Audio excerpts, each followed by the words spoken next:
The following edition of Connecticut Valley Views is made possible by Windsor Federal Savings, with offices in Windsor, Bloomfield, Granby, and East Windsor. Neighbors helping neighbors since 1936.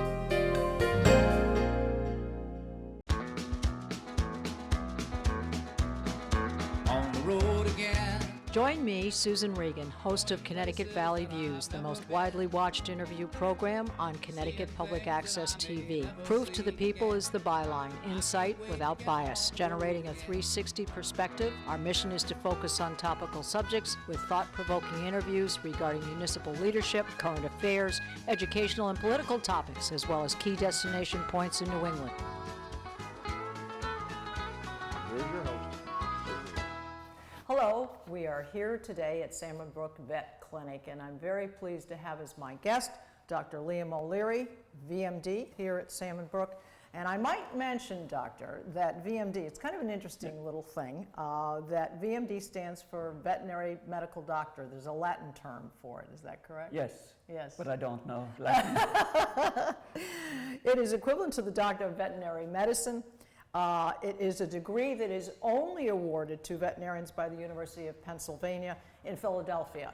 Now, you immigrated to the United States. Yes. In what year, Doctor? I emigrated to the United States in 1967, April the 11th, 1967. Well, that was a joyous day for you, was it not? That was a scary day, but the greatest day of my life. Well, now, your background is that you were a rider and a trainer. I came over here to manage a farm and ride and train fox hunting horses in Cheney, Pennsylvania. Okay. And I rode horses there, and the man that owned the property he had a business, and most of his business partners had horses. They fox hunted. I took care of the barn. I trained the horses. I fox hunted. So that was your practical experience? That was my practical experience in Ireland as a kid. Everything was done on the farm with horses. Right. So I fox hunted in Ireland before I came here, but I plowed and harrowed and you're a man of the earth. And harvested with horses as a kid. So what was the catalyst then that you obviously developed and went to school to become a veterinarian? What was it that put you in that direction?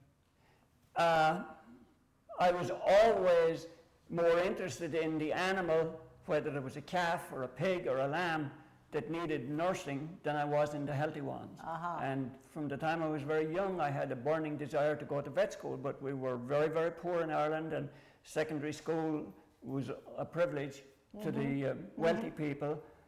That's all changed now. Yes. Everybody has a chance to go to secondary school. So I left school to manage work on our farm, family farm, before my 13th birthday. Wow. And then in my mid-20s, I came to the United States, and I saw that the only limit on me were the limits I placed on myself. So that was really a wonderful opportunity when you came to the United States to take all of that background, put it together, and then put it into formal education. Yes. And of course, you've been well known in our area as the leg man because you're so good at determining issues with the legs. That seems to be the nickname that they give you. I kissed the Blarney Stone. Well, we're talking today, our subject today is really the pre-purchase vet check. Yes. Which is very clearly the first initial step for anyone, whether you're a neophyte buying your first horse or whether you're a professional horseman. That's always something you need to do, depending, of course, on the purpose of it, whether it's to resell it later, whether it's a horse you're going to bring in for a regular lesson horse, or whether obviously you're buying it for some member of your family or yourself. So that would be the purpose. Yes, well, the purpose is, when buying a horse, it's usually a fairly substantial investment, and the purpose of the pre-purchase really is to protect the interest of the buyer. If you buy a horse, and it's happening now quite a bit on the internet, you buy them and you don't really know what you're doing, and they may be on some medication, and you have them for a month and they're very lame, and now the value of that horse decreases a great deal, and his ability to perform the function you bought him for is limited. So doing a pre-purchase exam gives you some security. Yes. Now, it's not, there's no guarantee, but it does give you a measure of security. All right, so now we have our horse here today, and what would be just, you have intuitive skills as obviously as well as the practical medical skills.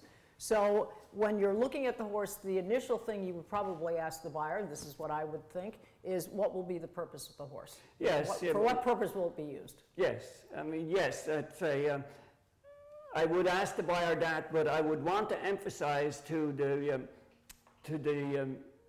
new or inexperienced horse owner that it is important that they get advice from the professional horse person, the person that's giving the kid lessons, and that to get advice on the suitability of the horse for the horse's temperament, the horse's size, the horse's breed, and all of those make a difference. Yeah, attributes make a are difference. important, and I think that they should be all evaluated before you call your veterinarian. Okay? I think one of the key points too, because I am a horse person myself, is to mention the fact that a very young horse with little training is not a good idea, no matter how inexpensive, for the new little Yes, rider. that is correct. And we do, in some instances over the years, I've met the mother and the daughter going to buy a horse and buy a 2 or 3 year old because it's flashy looking, and they have no idea what they're getting into, and it can become a disaster. All right. Okay, so this is our prospect horse, Okay. and obviously some information you're going to question the seller. Well, you like to look at the horse, walk out of the stall, just take a quick look at the horse. You're looking for any swellings, any asymmetries, any abnormality, Any obvious defect, and then you follow a routine. And I start at the horse's head. The first thing I look at is the horse's eyes. I look at the horse's eyes with a flashlight, and you can tell if there are any old scar tissues on the cornea, and you can tell if the horse has cataracts. And What exactly would a cataract look like? it would look, the lens is dense. And okay. when you see me turn my flashlight, So it's kind of opaque looking? and I see that the lens is spherical, and when I turn my light on it like that, I see. it's going in the opposite direction at the back of the lens. To look more deeply in the eye, we use the ophthalmoscope. Okay. And what are you looking for here? You're looking Disease at the or- horse's retina and the optic disc, and you're looking for any disease or scar tissue indicative that might indicate that the horse has had moon blindness or something like that. And of course, it could be a defect since birth, it could be an injury, Or it could be or age, or yes, whatever. yes. And then we like, even though you told me the horse is 5 years old, we like to look at the horse's teeth, and the horse's teeth will tell us what age he is. Okay. we And so like to now, confirm that. just generally speaking, how does one tell the teeth and the age of the horse? Well, the horses, you can tell by the wear on the teeth. The horse gets their adult teeth, the first two are 2-year-old, 3-year-old, 4-year-old, and 5-year-old. And then there are cups and the infundibulum, they will change with each year. And at 10 years of age, there is a groove that starts in the corner tooth called Galvani's groove. And as that grows down, it grows down slowly, and it's all the way down to the margin at 20, and it's gone by 25. So you can, as they get a little older into their teens, you can't be completely accurate, but you can be in the ballpark. And that's a big part of the maintenance, is it not to make sure the teeth are in good order, because that obviously impacts how the horse eats, whether he's getting all the full digestion or spitting out, and whether obviously that would affect whether they're going to keep their weight up. Yes, and then we like to be sure that they have all their molars and so on and so forth. And then we like to check their ears to be sure that there isn't a sarcoid, a tumor in the ear, and you know, it's just simple look in their ear and the horse's sinuses, they should be hollow. So you can hear that You kind can of hear that click, that yes. hollowness. And what about age-wise, as far as, now, this horse is, This horse is about 13 or 14. okay. And then you check the horse as a jugular vein. If the horse is had been on medication or gotten a lot of injections in his jugular vein, you can get some scarring there, or, and so on and so forth. We check the jugular vein, we check the horse for any bumps or lesions or pain in his back, and so on and so forth. And then we check them underneath to be sure that there isn't a scar from colic surgery. Just as a general question, doctor, when there are injuries or there is an issue in the back or in any part of the horse, what's your general opinion of acupuncture? Well, acupuncture has its place. It relieves pain, and I'm no expert in acupuncture.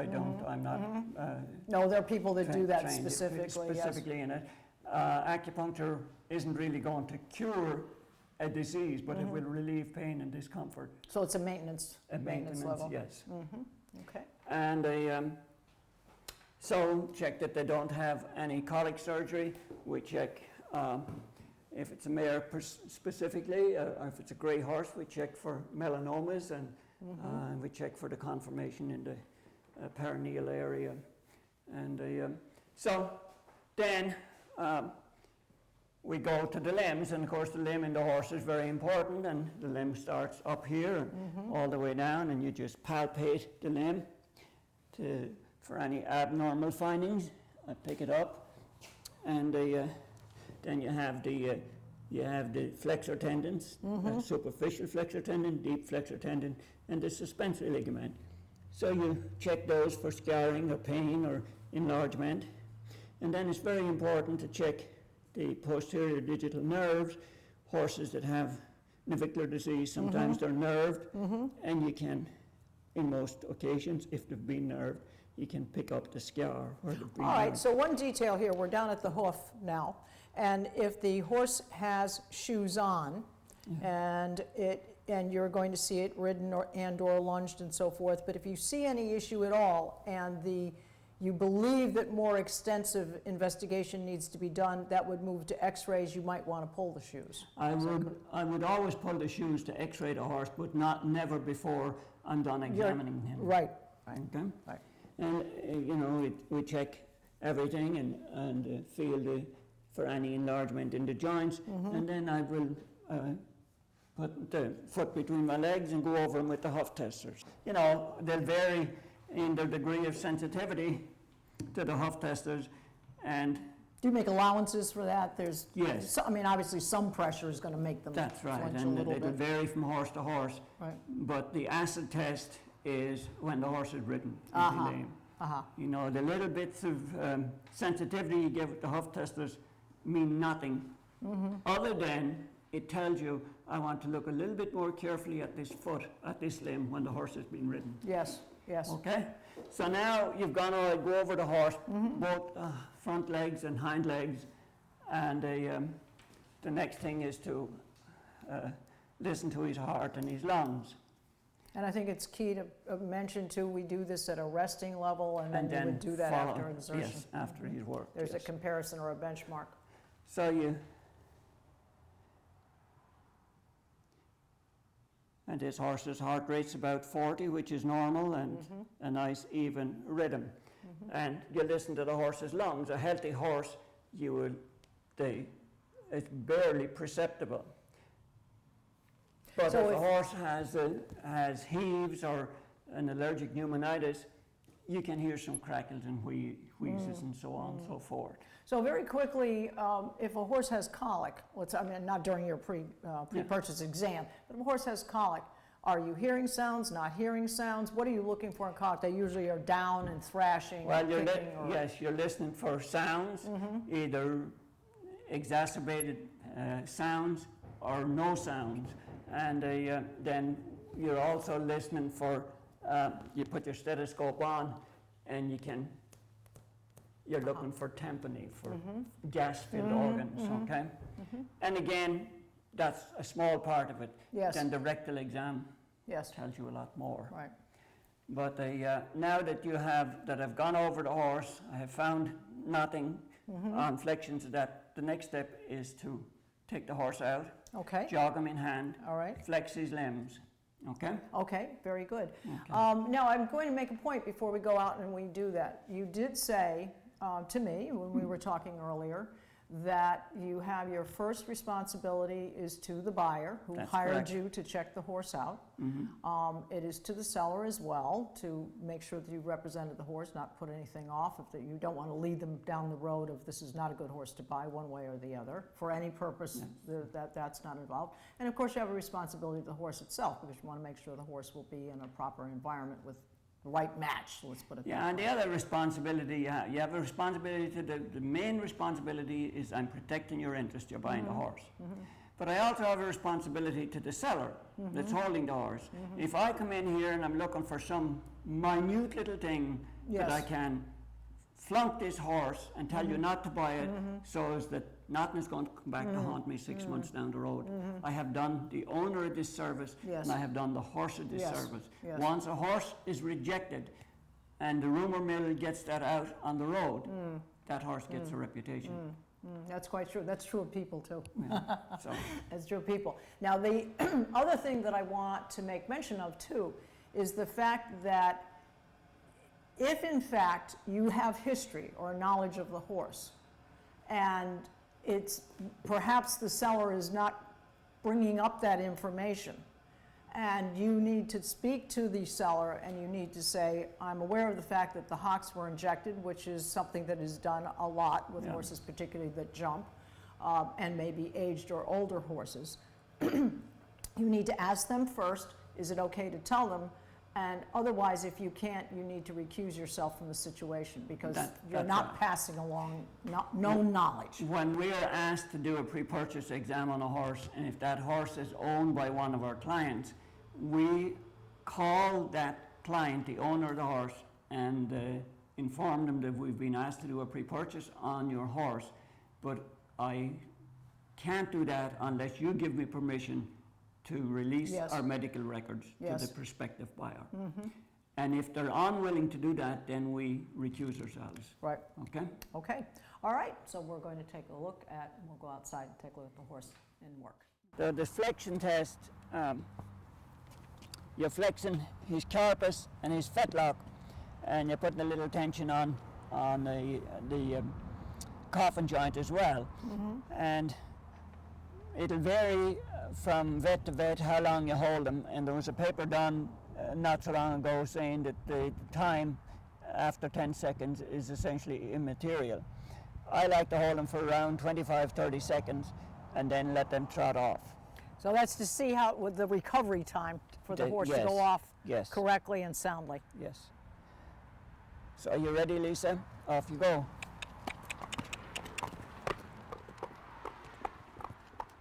Okay, would that be typical, doctor? Yes. That looks good? Yeah, that looks fine. Okay, good going.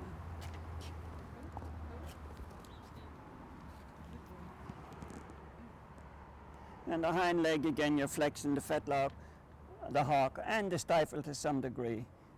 Now, what you're also noticing, doctor, as you're working around the prospective horse, is the attitude and the general amiableness of the horse, too, in responding to everything you're asking them to do. That is very, very, very I mean, there's true. very little nuances of things that you notice. If the horse, you go up to their ears, look at their ears, and they're head shy, there could be issues there. It could be bridling issues.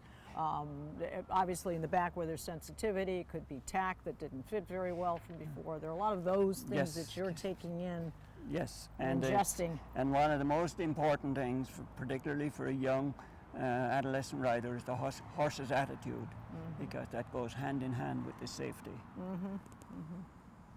Well, and the relationship and the first experience for the rider, because if the young rider is very hopeful and anticipating a wonderful and joyous ownership, and that becomes sometimes very unfortunate or even a put-off, that can change that child's whole attitude towards horses going forward for the rest of their life. Yes, it can. Are you ready? It is that should not influence your evaluation of the horse is what, and it's none of my business, and I'd prefer not to know what people are paying for the horse. Right. But if I do know, it should not influence one way or the other. One Whether way the or horse the is other. being sold for $500 or $500,000. That's correct, yes. Now what we're going to do now is I'm going to turn the horse around in both directions just to do a brief neurologic exam. Okay, and what are you looking for I'm here? looking for a hypermetric action in his hind limbs, not crossing over the way he should and just not using his limbs. Looking for some loss of proprioception. Okay. Okay.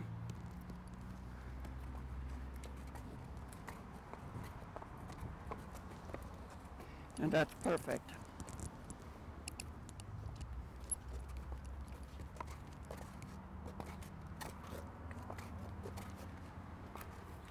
And then we make the horse back up, and what we're looking for here is any evidence of a condition called shivers. And he's fine. All right, now if you were, let's say, did not have knowledge of the seller and you were visiting the barn for the first time, what would be signs, because there are sellers out there who drug their horses in order to obviously have a more amiable attitude during a pre-purchase exam. What would be the signs that you would notice in a horse that had Well, been drugged? it would be very hard. There are no, if he's tranquilized, you might see some signs.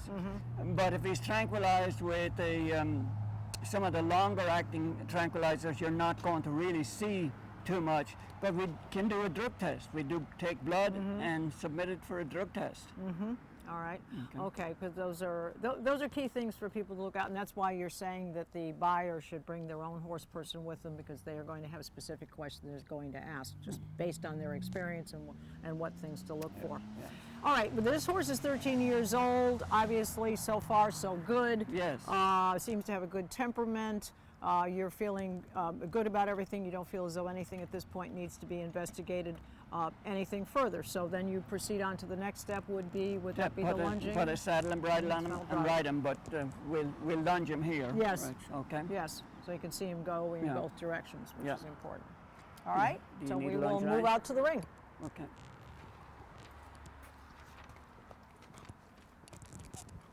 All right, doctor, so you're looking at this horse go, the overall picture, as it were, and if there were any unsoundness after the flexion tests, because now we're on a softer ground, it would be picked up here. Is that correct? Well, yes, you're looking for when they're going in a circle like this, then there is more weight on the inside limb, and if he was hurting slightly, you would expect it to be exacerbated. Okay? And we'll turn him around and watch him go the other way. How do you feel, doctor, if you feel the horse has physically passed the test? The prospective buyer has fallen in love with the look of the horse. Yes. The child is, or let's say it's for their child, their son or their daughter, and they love the horse, but you have your own opinion as to the temperament of the horse. Does that come into, as part of the pre-purchase, something that you feel you must pass along, or do you just leave it up to the buyer as to what they decide? That is really a difficult point, and that's why I really impress to novice people that they have the professional, the person that's giving them riding lessons, the person that's going to be tutoring them at the shows and that, to get their input on the horse's temperament and suitability to do what they do. Because they know the temperament of the rider. Yes. And at what point their experience is. Yes. And whether they're going to be able to deal with it. Because if the horse is the way it is in its own hometown, as it were, its own place, and it's a little bit nervous, then one might wonder what might be if it's moved out of its known area. Yes, I think that the need to really have looked at the horse and looked at him under all of the conditions that they can before they call the vet to look at him. I think the other thing too Go ahead is and let that him canter.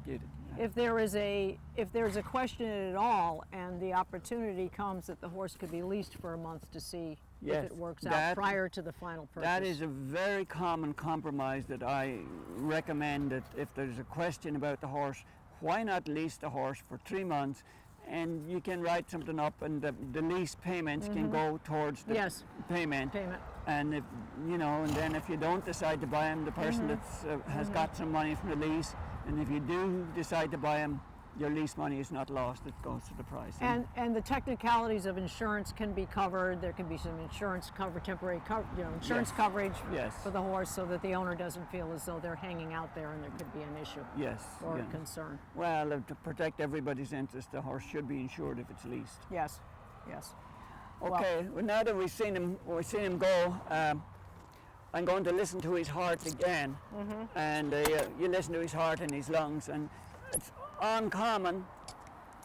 It is uncommon to find anything untoward, although I have seen over the years some horses that are normal at rest and will come up with an arrhythmia after they've worked.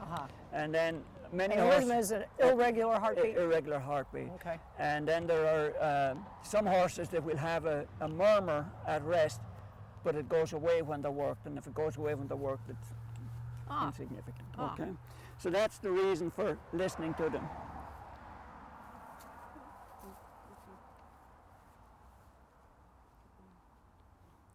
And this guy is perfectly normal. Yeah. Okay. All right. Now, if you were to say that you felt x-rays were necessary, and we're talking about the general costs of an exam, we're talking you spending an average exam is about a half an hour, and then you now have to do x-rays. Theoretically, you would do them that same day. Is that correct? Oh, yes. Pull the yeah. shoes, have them done that day, and that, of course, that cost needs to be borne by the buyer. Yes. And the putting the shoes back on again. That's the responsibility of the current owner. Yes, yes, yes. All right. Well, I think we have covered the main aspects. Anything you'd like to add to that, Doctor? We very much appreciate your time, and we certainly appreciate Salmon Brook Vet Clinic for giving us the opportunity to do it. And we also want to thank Lisa for her help and her assistance. Lisa works here at Salmon Brook, and we appreciate that as well. And there are many, many websites to look on with regard to a horse and your first horse and the pre-purchase and so forth. So I encourage you to do that. And I also encourage you to see us on Facebook and to follow all of our programs on our website at www.ctvalleyviews.com. This is Susan Regan, thanking you for joining me in bringing proof to the people. Going places that I've never been, seeing things that I may never see again. I can't wait to get on the road again.